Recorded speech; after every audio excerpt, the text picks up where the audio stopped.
How does a man become a burden overnight after a lifetime of sacrifice? Why does humiliation hurt more when it comes from your own child? And what happens when the truth arrives the morning after Christmas? My name is Harold Whitcombe, and I am 63 years old. I spent 37 years building bridges and roads as a civil engineer, and the last 15 raising my daughter alone after my wife passed. I am not a dramatic man. I do not raise my voice. I do not demand attention. Most people who meet me now see someone old and quiet, someone who just sits there. They are not entirely wrong. I arrived at my daughter's house on Christmas evening with a modest gift wrapped in simple paper. The snow had started falling an hour earlier, light and steady, the kind that makes everything look clean. I parked on the street because the driveway was full. 3 cars I did not recognize. I walked up the path carefully. My knees are not what they used to be. Elaine opened the door before I could knock. She smiled, but it was the smile she uses for delivery men and telemarketers. Polite, empty. "Dad, you made it." "I did." She stepped aside and I entered. The house was warm and bright. A large tree stood in the corner of the living room covered in white lights and gold ornaments. Everything matched. Everything looked expensive. I could hear voices from the dining room, laughter that stopped the moment I appeared in the doorway. There were 8 people at the table. I knew 4 of them. Elaine's husband Victor sat at the head, his chair slightly larger than the others. He wore a dark sweater that probably cost more than my winter coat. He looked up at me and smiled, but his eyes did not change. "Harold, Merry Christmas." "Merry Christmas." I recognized 2 of Elaine's cousins and their spouses. The other 2 were strangers, probably friends of Victor's. Everyone was mid-conversation when I walked in, but now they sat quietly, watching me. I placed my gift on the side table near the door. No one asked what it was. "Sit wherever you like, Dad," Elaine said from behind me. There was one empty chair at the far end of the table, opposite Victor. I walked over and sat down. The chair was lower than the others. I noticed this immediately, but said nothing. Dinner had already started. Plates were half empty. Wine glasses were being refilled. I waited for someone to offer me food, but the conversation resumed before anyone looked my way. Victor was telling a story about a client meeting, something about a conference room and a projector that did not work. People laughed at the right moments. He spoke loudly, his voice filling the room. I sat quietly and waited. After a few minutes, Elaine brought me a plate. It was smaller than the others. The food looked like leftovers, scraped together from what remained in the serving dishes. She set it down in front of me without meeting my eyes. "Thank you," I said. She nodded and returned to her seat beside Victor. I ate slowly. The food was fine. I was not particularly hungry. I watched the table, the way people leaned toward Victor when he spoke, the way they laughed a little too loudly. I saw my daughter glance at me twice, but each time she looked away quickly. Victor poured himself more wine and turned his attention to one of the cousins, a man named Gerald. They talked about investments, about property values, about things that made them sound important.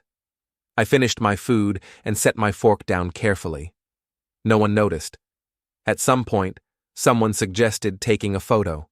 Everyone stood and moved toward the tree. I stood as well, but no one looked at me. They arranged themselves in a line, smiling, adjusting their positions. Victor held his phone out at arm's length. The flash went off twice. I stood 5 feet away, outside the frame.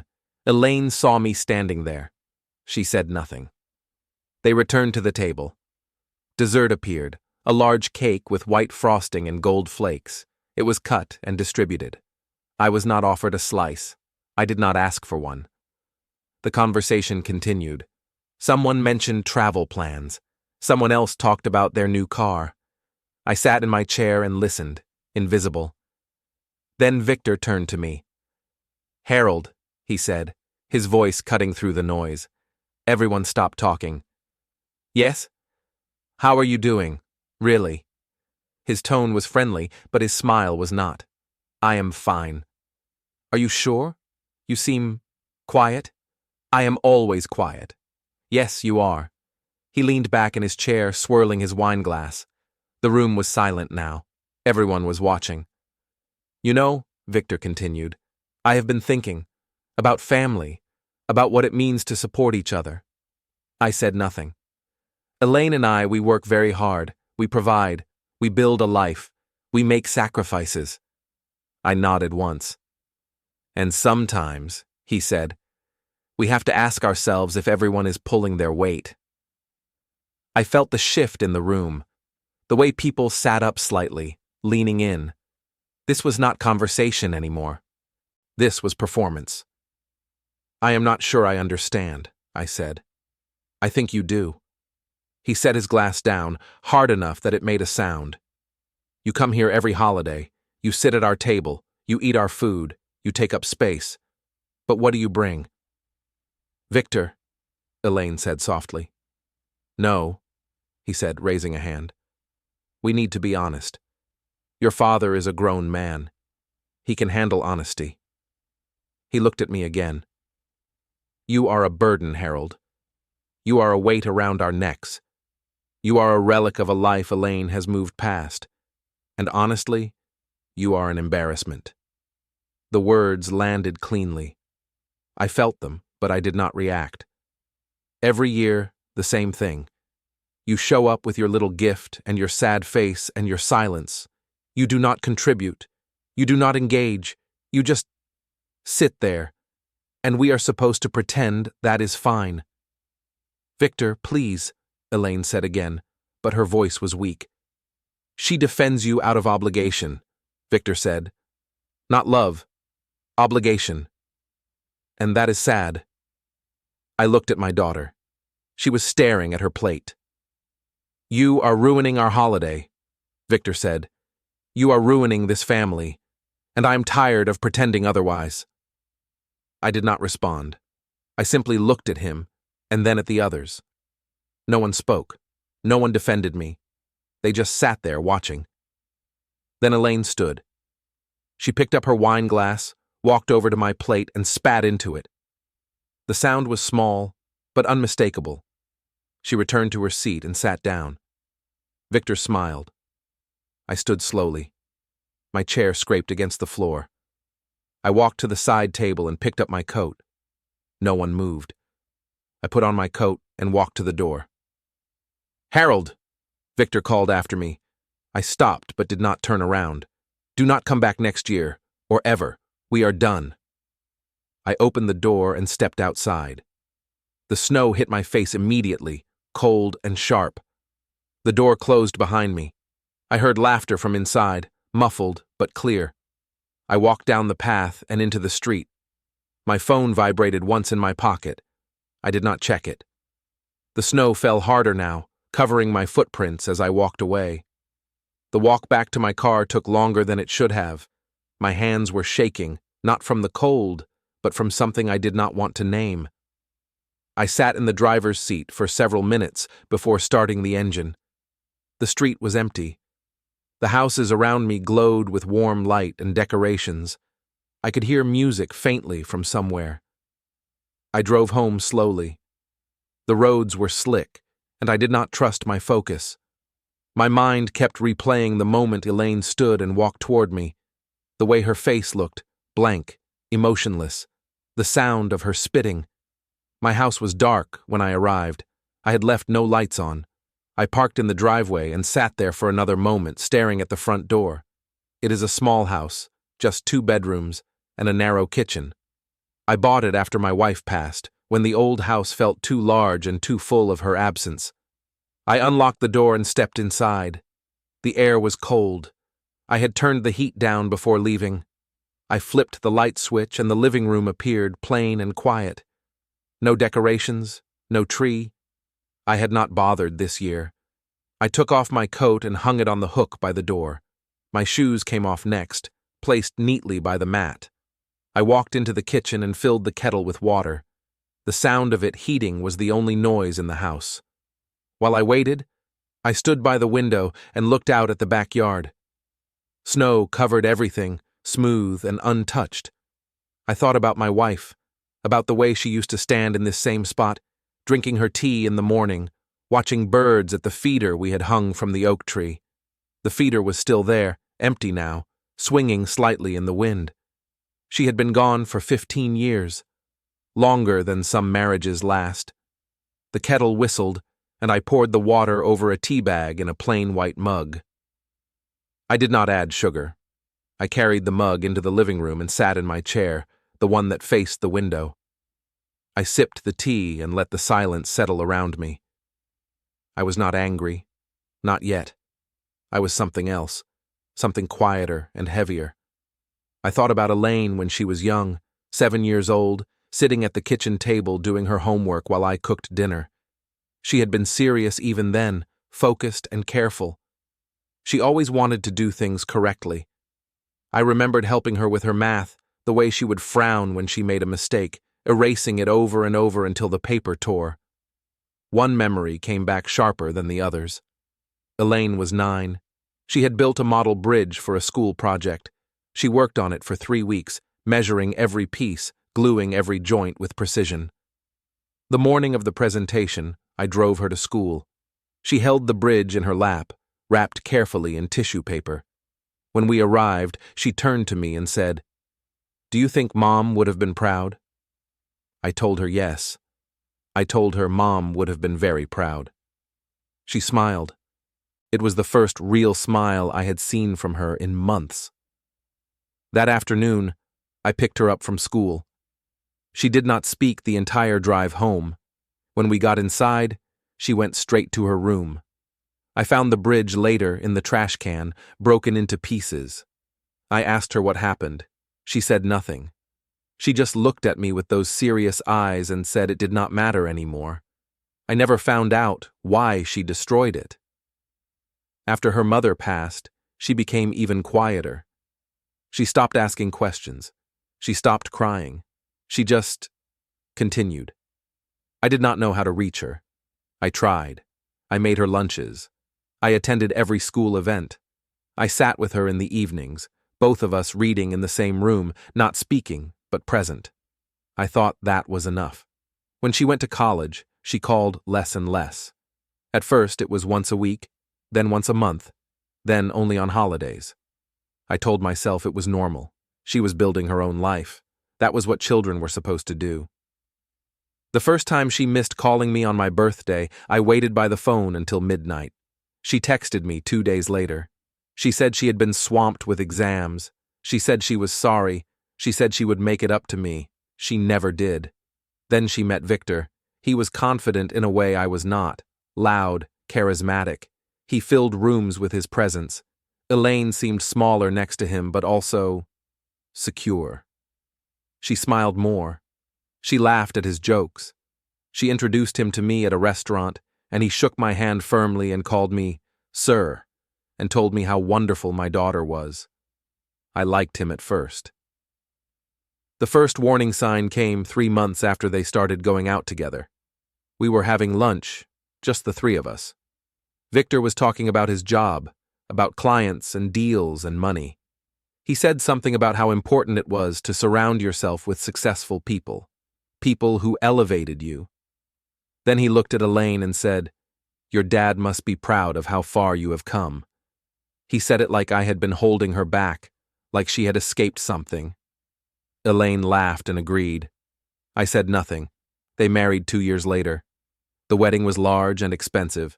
I paid for half of it, though Victor made it clear he could have paid for all of it. I sat in the front row and watched my daughter walk down the aisle. She looked beautiful. She did not look at me once. At the reception, Victor gave a speech. He thanked everyone for coming. He thanked his parents for their support. He thanked Elaine for saying yes. He did not mention me.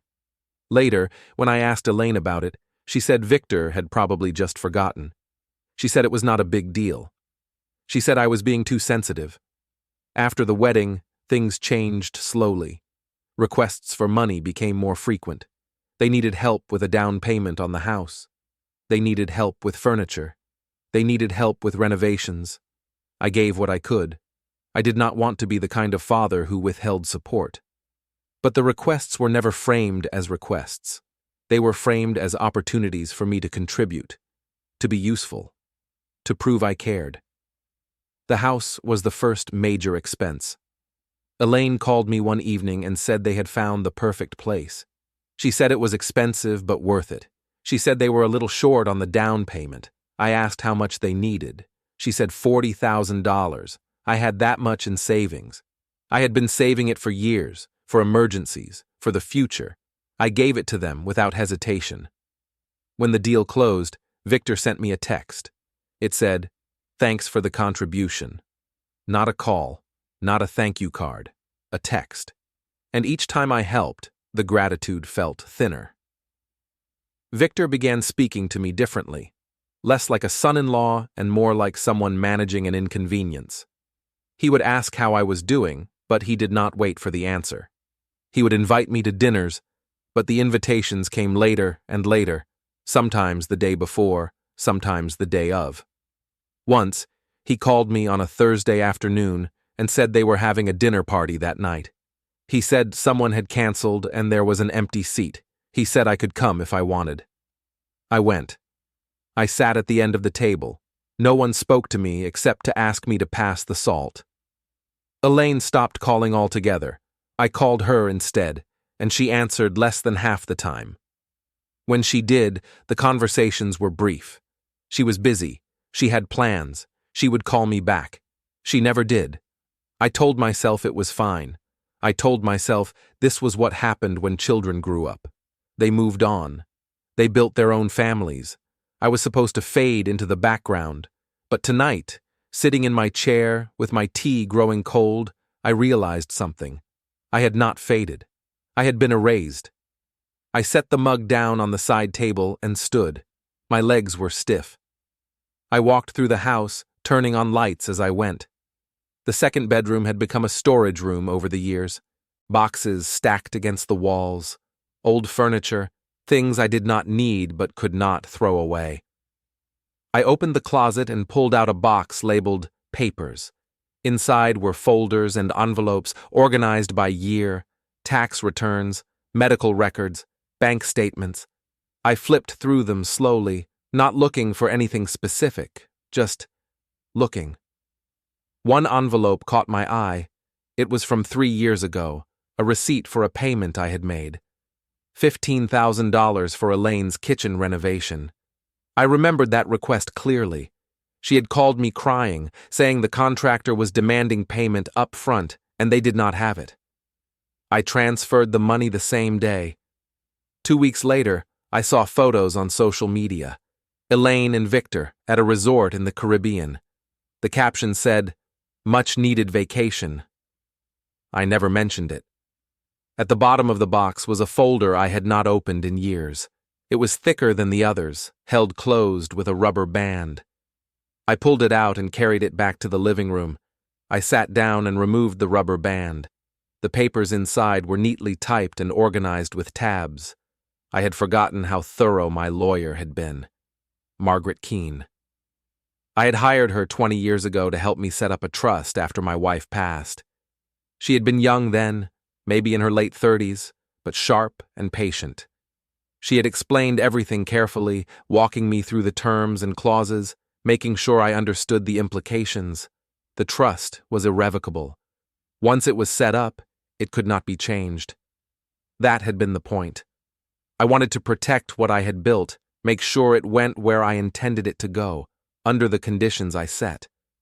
One of those conditions was conduct. I had almost forgotten about it. Margaret had warned me about this possibility. She had said that sometimes family relationships deteriorated. She had said that sometimes people took advantage of generosity. She had asked me if I wanted protection built into the trust. At the time, I had laughed. I had said Elaine would never treat me that way. I had said we were a team.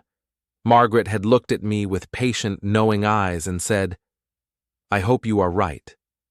But if you are wrong, you will be glad we included this clause." She had been right. I read through the document slowly, tracing the language with my finger. The terms were clear. If the beneficiary engaged in behavior that demonstrated a lack of respect, gratitude, or basic decency toward the grantor, the trust could be redirected. The definition of such behavior was left intentionally broad. I closed the folder and set it on the table. My hands were steady now. I thought about the dinner, about Victor's words, about Elaine's silence, about the laughter as I walked out the door. I thought about the years of distance, the requests that became demands, the way I had been reduced to a name on a check, and I thought about the folder in front of me. I did not feel angry. I felt clear. I stood and walked to the garage. The air was colder here, and I could see my breath. I pulled the chain to turn on the overhead light. Boxes lined the shelves, most of them labeled in my wife's handwriting. I opened one and found old photo albums, the kind with plastic pages and sticky backings. I flipped through one slowly, pictures of Elaine as a baby, as a toddler, her first day of school, her graduation, her wedding. In every photo I was there, in the background, quiet, watching. I found one photo that made me stop. It was from Elaine's high school graduation. She stood in her cap and gown holding her diploma. I stood beside her, my hand on her shoulder. We were both smiling. I remembered that day. After the ceremony, we went to her favorite restaurant, just the two of us. She talked about college, about her plans, about the future. She seemed happy. She seemed grateful. She had said, "I could not have done this without you, Dad." I had believed her. I closed the album and put it back in the box. I returned to the living room and sat down again. My phone was on the side table, the screen dark. I picked it up and unlocked it. One new message, from earlier in the evening. It was from Elaine. "Thanks for not making a scene." I stared at the message for a long time. Not making a scene. As if my silence was a favor I had done for them. As if I should be grateful for the opportunity to be humiliated quietly. Then I opened my contacts and scrolled until I found Margaret Keene's name. I had not called her in years, but the number was still there. I did not call. Not yet. But I would. I did not sleep well that night. I lay in bed staring at the ceiling, listening to the house settle around me. The furnace kicked on every hour, groaning through the vents. Outside, the snow continued to fall. I thought about my wife again, about the way she used to handle conflict. She was never loud or aggressive, but she was firm. She would state her position clearly, once, and then wait. She believed people revealed themselves when you gave them space. I had learned that from her. I remembered one argument we had early in our marriage. Her sister had borrowed money and never paid it back. When my wife finally confronted her, her sister accused her of being petty and materialistic. My wife did not argue. She simply said, "I am not upset about the money. I am upset that you think so little of me that you would lie." Her sister never apologized. But she also never borrowed money again.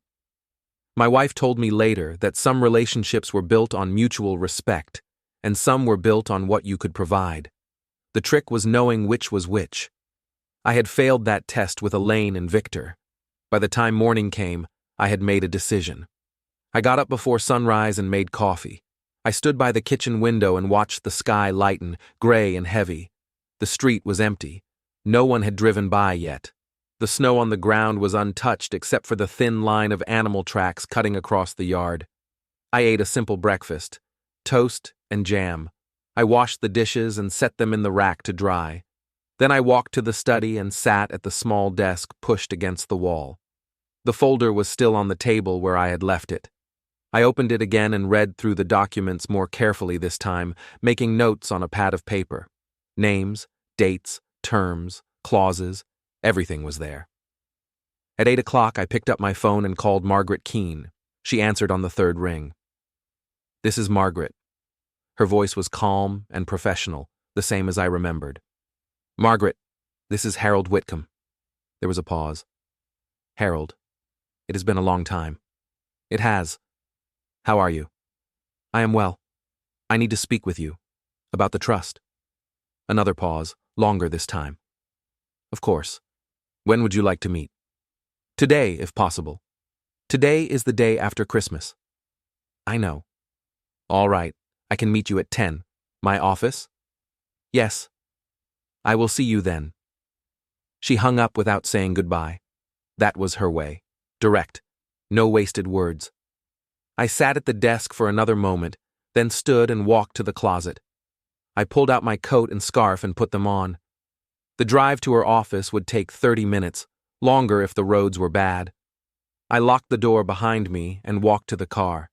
The snow had stopped, but the air was cold enough to burn my lungs. I started the engine and let it warm while I scraped the ice off the windshield. The drive was quiet. The roads had been plowed but were still slick in places. I passed a few other cars, but most people were staying home. The day after Christmas is usually slow, quiet. People sleep in and eat leftovers and avoid the world. Margaret's office was in a small building near the center of town. I had been there only a handful of times over the years. The parking lot was empty except for one car, a gray sedan that I assumed was hers. I parked and walked to the entrance. The door was unlocked. Inside, the lobby was plain and functional. A desk sat empty near the front. A hallway stretched toward the back, lined with doors. Harold? I turned. Margaret stood in the doorway of her office, holding a mug of coffee. She looked older than I remembered, her hair more gray than brown now, but her expression was the same. Calm, observant. Come in. I followed her into the office. It was small but organized. A desk, 2 chairs, shelves lined with binders and files. She gestured to one of the chairs and I sat. Coffee? She asked. No, thank you. She sat across from me and set her mug on the desk. You said you wanted to talk about the trust. Yes. What specifically? I hesitated for a moment, choosing my words carefully. I want to know what my options are, if the conduct clause were to be invoked. Her expression did not change. You mean the clause regarding behavior toward the grantor? Yes. She leaned back in her chair and studied me. Tell me what happened.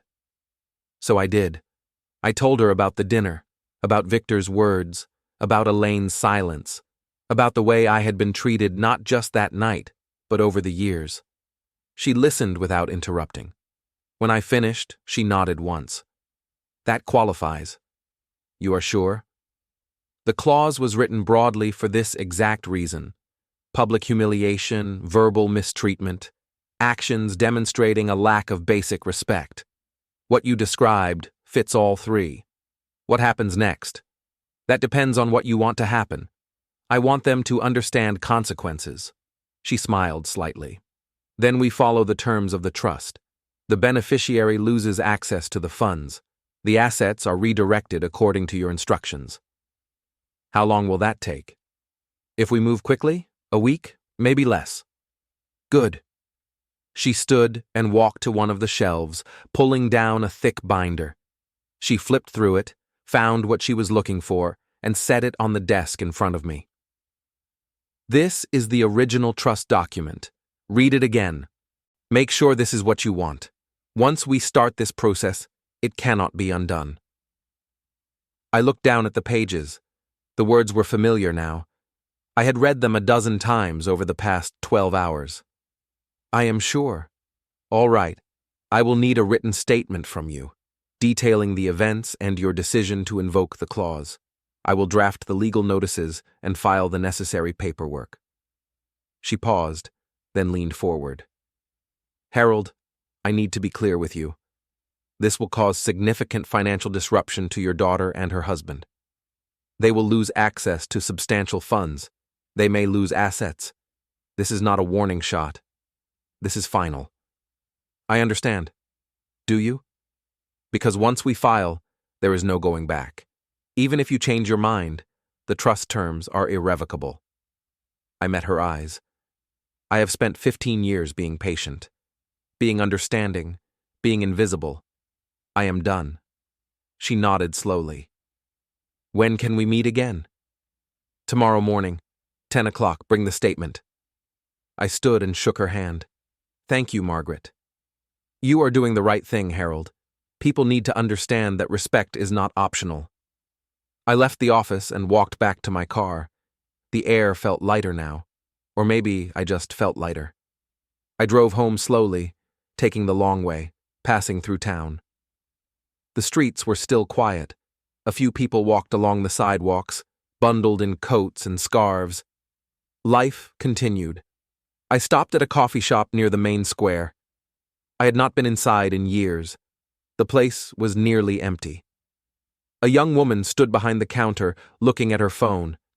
An older couple sat by the window, sharing a pastry. I ordered a black coffee and sat in the corner. The chair was uncomfortable, but I did not mind. I watched people walk past the window. A man with a dog. A woman pushing a stroller. Everyone moving forward with their lives, unaware of mine. I thought about normalcy, about how most people never have to make decisions like this.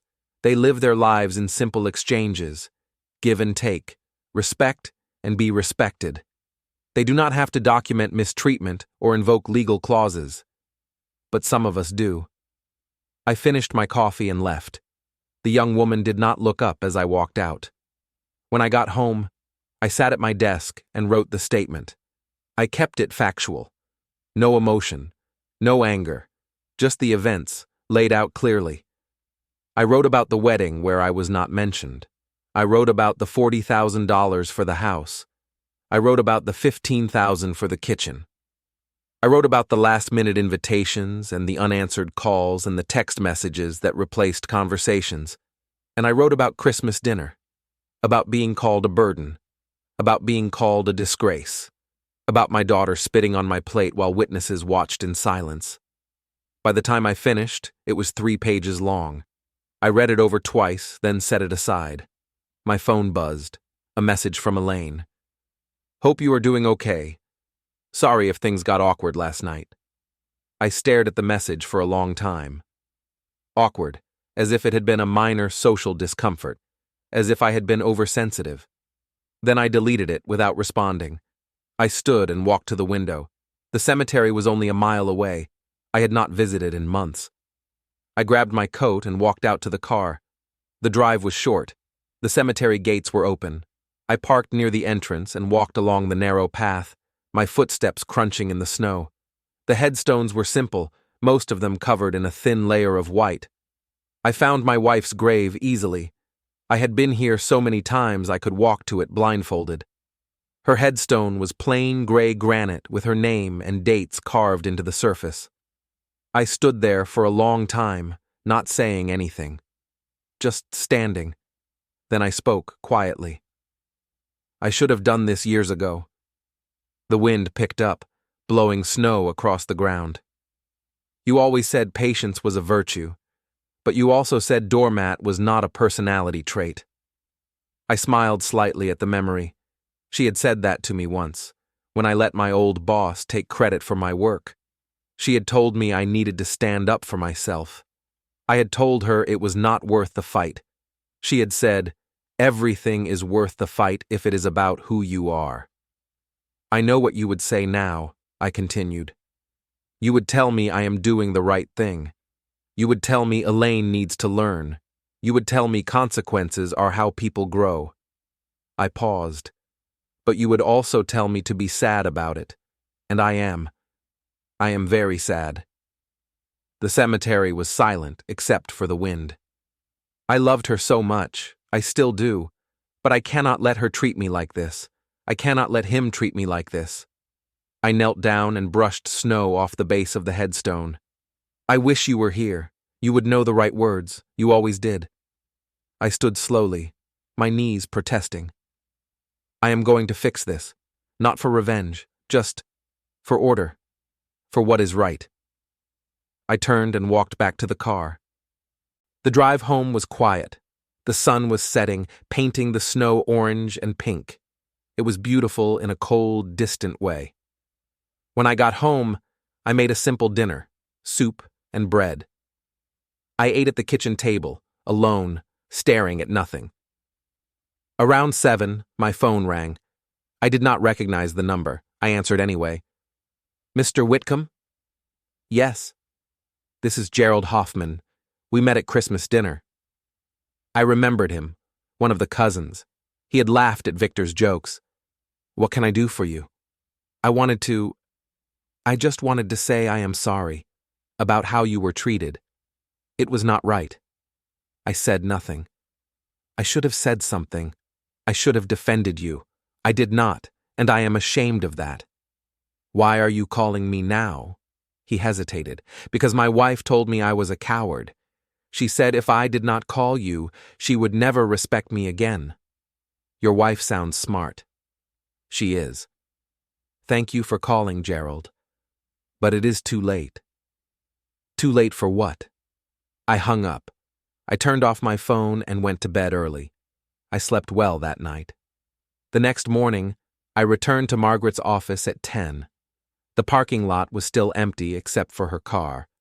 I walked inside and found her waiting in her office, the door already open. Harold, she said, gesturing to the chair. I sat and handed her the statement. She read it slowly, her expression neutral. When she finished, she set it down on the desk. This is clear and complete. I will file it today. What happens after that? The trust administrator will be notified. The financial institutions will receive the documentation. Access to the accounts will be suspended. Assets will be frozen pending the transfer. How long? 72 hours for the freeze, another 48 for the transfer. By the end of the week, everything will be in motion. I nodded. What about Elaine? Will she be notified? Not until the freeze is in place. She will receive a formal letter explaining the situation. After that, she can contest it if she wants, but the terms are ironclad. She will not win. Good. Margaret leaned forward slightly. Harold, I need to ask you something. Are you prepared for what comes next? This will not be easy. She will be angry. She will try to guilt you. She may threaten legal action. I am prepared. Are you sure? I am. She nodded and stood. Then we proceed. I will call you when the paperwork is filed. I left the office and drove to the bank. It was a small branch, the kind where everyone knows your name. The manager, a man named Dennis, greeted me as I walked in. Harold, good to see you. What can I do for you? I need to review my accounts. Of course. Come with me. He led me to a small office in the back. We sat down and he pulled up my accounts on his computer. I had 3. A checking account for daily expenses, a savings account with a modest balance, and a larger account tied to the trust. Everything looks good, Dennis said. Is there something specific you need? I want to make sure the trust account is properly documented. No discrepancies. He clicked through a few screens. All clear. The trust administrator has full access. Everything is in order. He paused, looking at me with concern. Harold, is everything all right? You seem serious. Just making sure things are in order. Well, you have always been meticulous. That is why your accounts are spotless. He printed out a summary sheet and handed it to me. I looked at the numbers. The trust account balance was substantial, more than I remembered. Years of careful saving and modest living had accumulated into something significant. Dennis noticed me staring at the page. You have done well, Harold. Your wife would be proud. Thank you. Is there anything else? No. This is what I needed. I folded the paper and put it in my pocket. Take care, Harold. You too, Dennis. I left the bank and drove home. The rest of the day passed quietly. I cleaned the house, organized the study, made myself dinner. Normal tasks. Routine. My phone buzzed several times. Messages from Elaine. Dad, are you okay? You have been quiet. I did not respond. An hour later, another message. Victor says he might have been too harsh. He wants to apologize. I stared at that message for a long time. Victor wanting to apologize. Not because he was sorry, but because Elaine had probably told him he needed to smooth things over. Because I was useful. Because I had money. I deleted the message. Then another came through. Can we talk?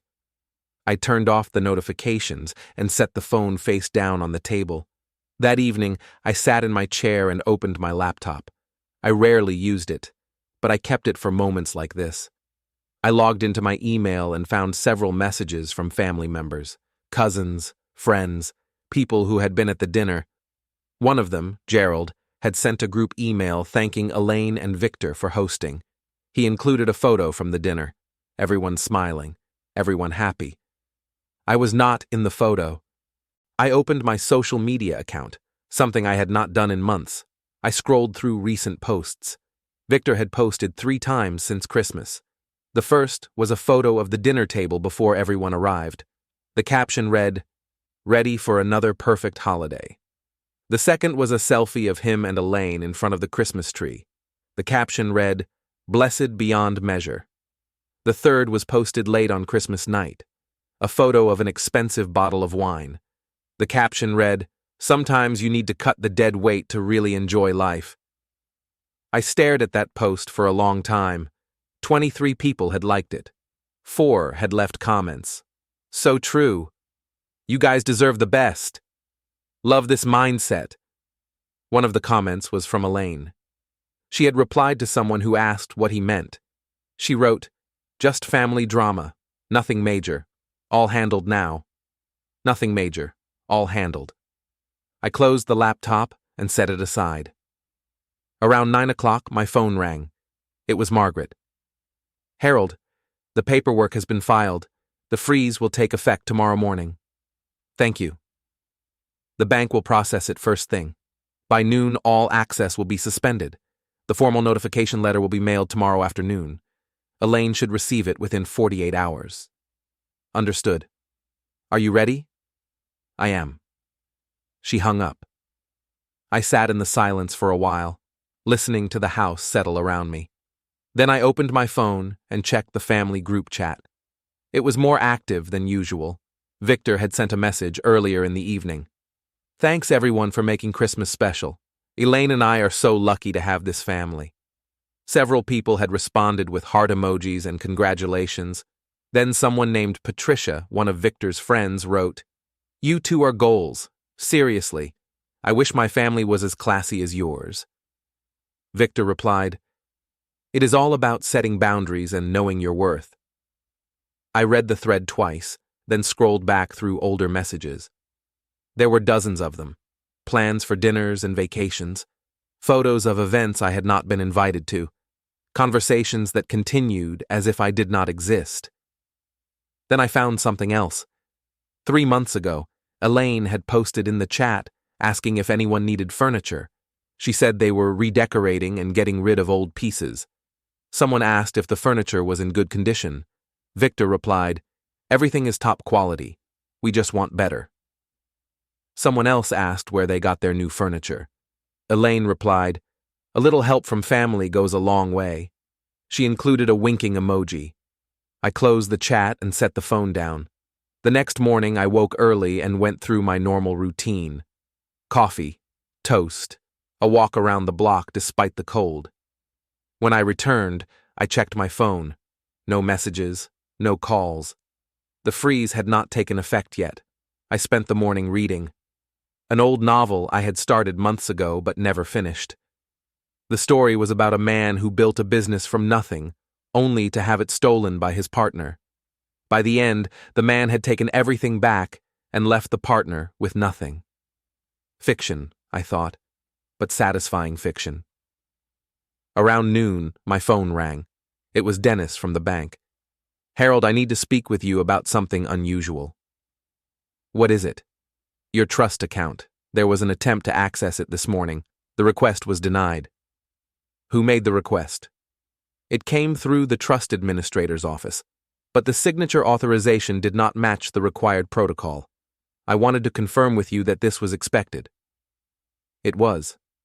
"All right. Just wanted to make sure. The account is now fully locked pending resolution of the administrative review." "Thank you for calling, Dennis." "Of course. Take care." I hung up and sat back in my chair. It had begun. An hour later, my phone buzzed. A text from Elaine. "Dad, I got a weird call from the bank. Do you know what is going on?" I did not respond. Another message came 5 minutes later. "Dad, this is serious. They said something about the trust. Call me." I turned the phone over. That evening, I received another call, this time from a number I did not recognize. I answered.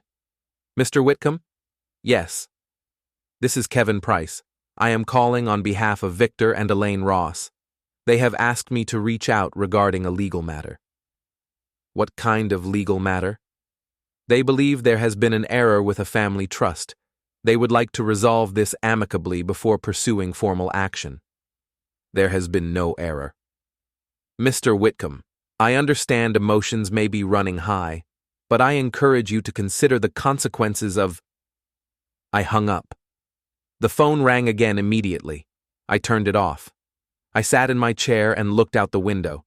The street was quiet. Snow had started falling again, light and steady. A car drove by slowly, its headlights cutting through the dusk. Everything was proceeding exactly as it should. The next few days passed in strange stillness. I went about my routines as I always had. Morning coffee, a walk around the block, lunch at noon, dinner at 6, everything normal, everything unchanged.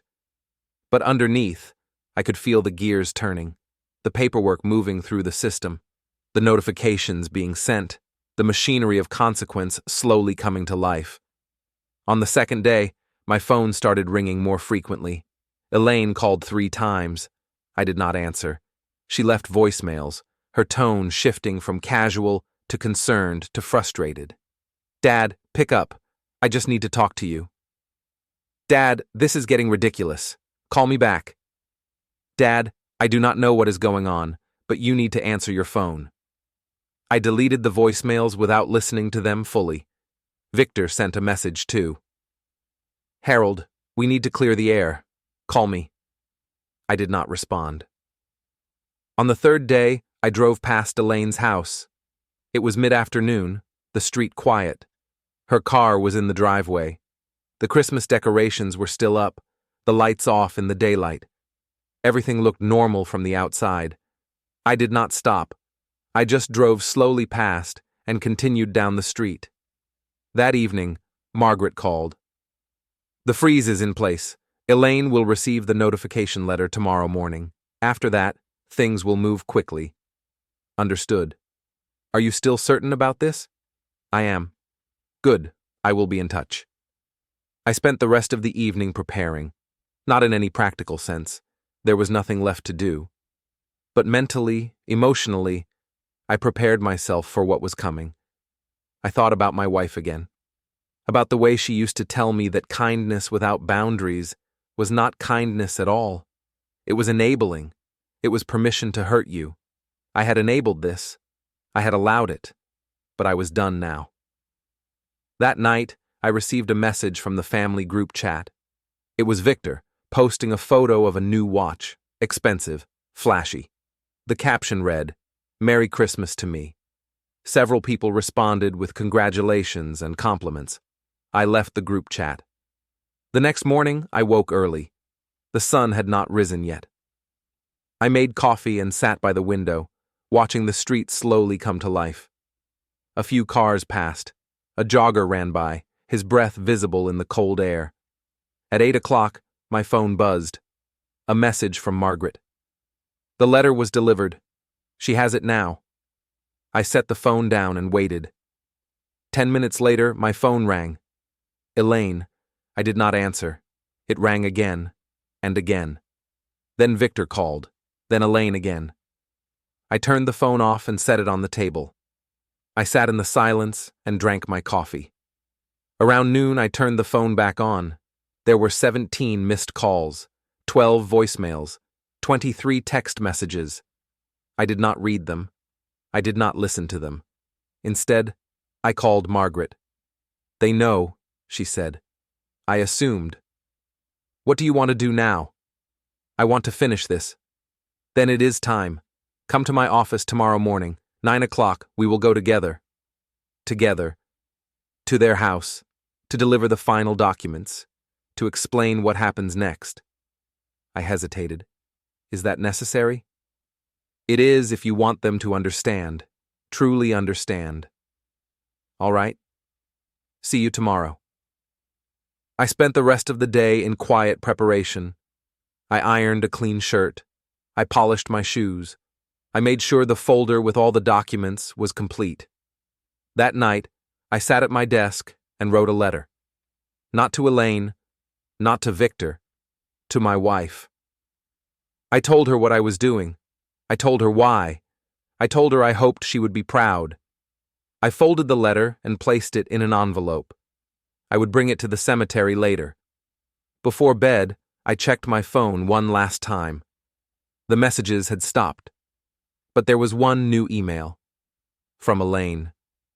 The subject line read, "Please." I did not open it. I went to bed and slept soundly. The morning arrived cold and bright. I dressed carefully, taking my time. Dark slacks, a pressed white shirt, my good coat. I looked at myself in the mirror and saw the man I used to be. Calm, composed, certain. I arrived at Margaret's office at 8:45. She was already waiting outside, standing beside her car. She wore a long black coat and carried a leather briefcase. "Harold," she said, nodding. "Margaret. Are you ready?" "I am." "Then let us go." We drove separately. I followed her car through town and into the neighborhood where Elaine lived. The streets were quiet. Most people were at work. The houses looked still and empty. We parked in front of Elaine's house. Her car was in the driveway. So was Victor's. Margaret got out first. I followed. We walked up the path together, our footsteps crunching in the snow that had been shoveled but not salted. Margaret rang the doorbell. There was a long pause. Then the door opened. Elaine stood there, her face pale and tight. Her eyes were red.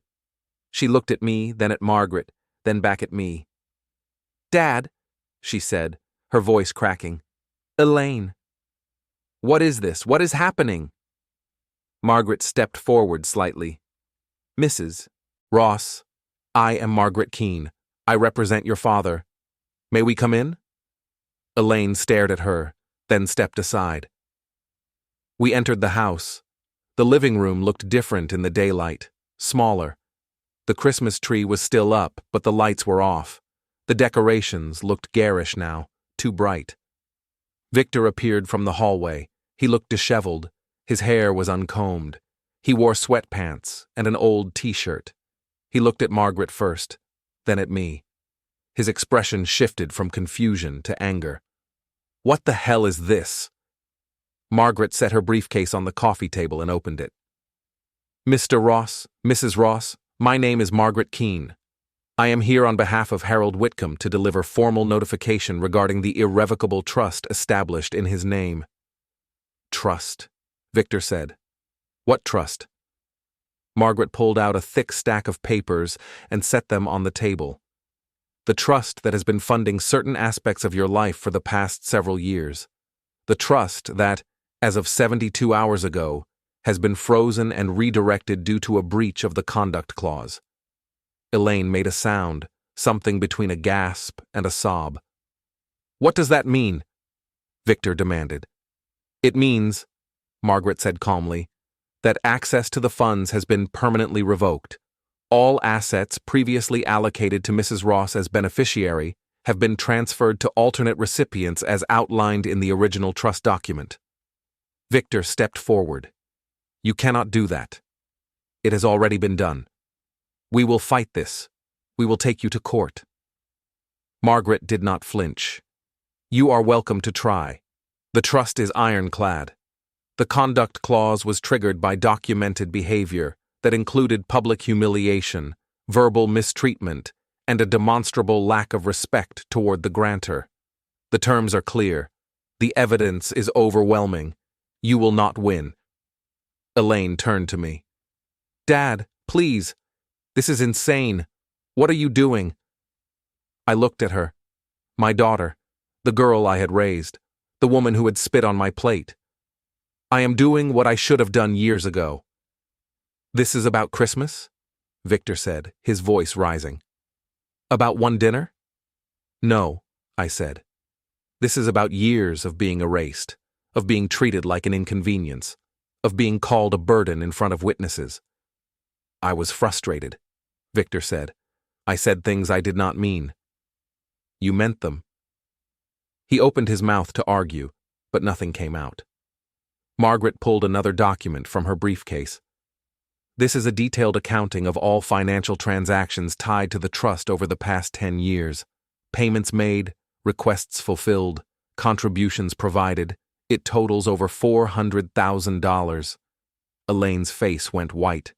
That money helped you buy this house, Margaret continued. It paid for renovations. It covered medical expenses. It funded vacations and luxury purchases. All of it came from your father, and in return, he was treated with contempt. We did not know, Elaine whispered. Yes, you did, I said. You just did not care. Victor tried one more time. Harold, listen, we can fix this. We can make things right. No, I said. You cannot. Margaret closed her briefcase. The documents on the table outline the full scope of the trust termination. You have 30 days to vacate any property owned by the trust. All financial support ends immediately.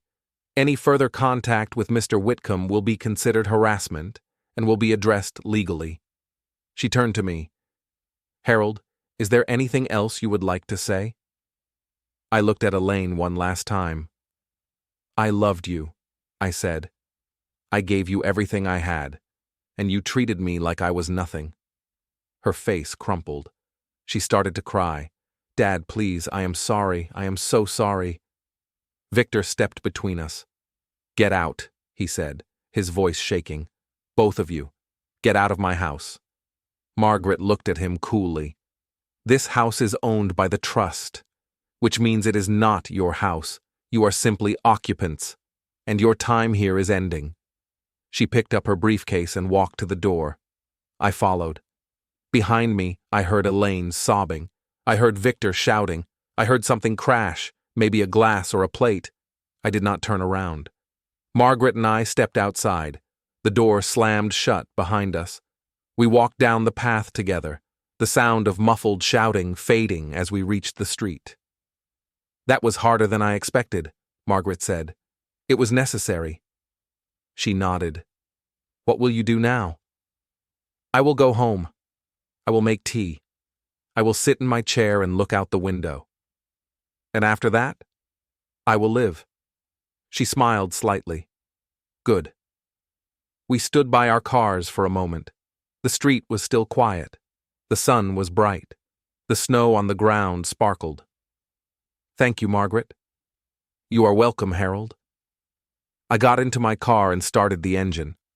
Margaret drove away first.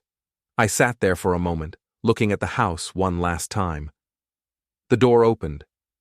Elaine stumbled out onto the porch, her face streaked with tears. Dad! She screamed. Dad, please! Do not do this! Please! I put the car in gear. She ran down the path, slipping slightly on the ice. Dad, I am begging you, please! I pulled away from the curb. She stood in the street, watching me go, her voice breaking.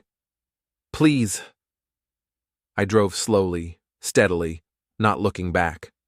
The snow began to fall again, light and clean, covering everything.